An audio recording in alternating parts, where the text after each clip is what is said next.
I can see copepods and diapnids in here. They're both crustaceans. They're both cousins to lobsters and crabs, but they're very minute.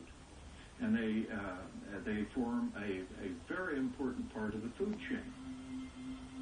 Daphnia and copepod are microscopic crustaceans. They filter water and live mainly on plankton. In Lake Yellowstone, they have another source of nutrition.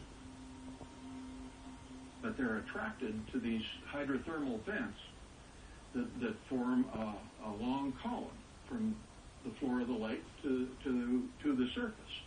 And that column is just filled with bacteria that are enriched by the hydrothermal vent. And so the copepods and diapnids form a ring around this and take advantage of that very, very rich food resource that the hydrovent is giving them. From that, the Daphnia and copepod become in their turn an important food source for the many fish in the lake, and especially for salmon.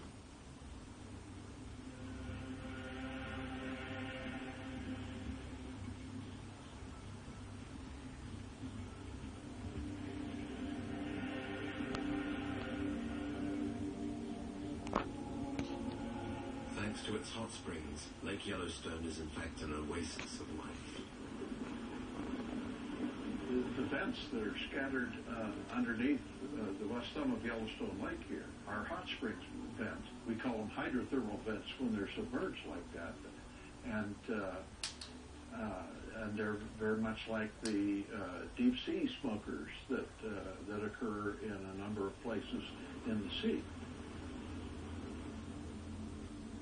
It is in fact beneath the sea that the hottest springs on the planet are to be found.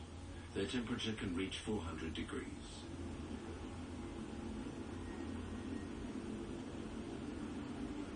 These hydrothermal springs are formed on the mid-ocean ridges where the continental plates are moving apart. At a depth of many thousands of meters, seawater infiltrates into the faults and heats rapidly against the magma. They spring forth in deep-sea smokers, hydrothermal vents.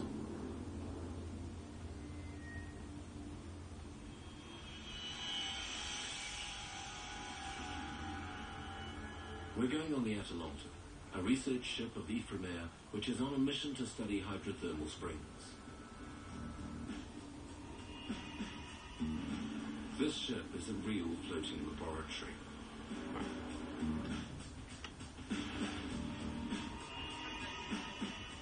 Aboard the ship, microbiologist Marianne Cambon-Belavita is getting ready to make a descent down into the abyss.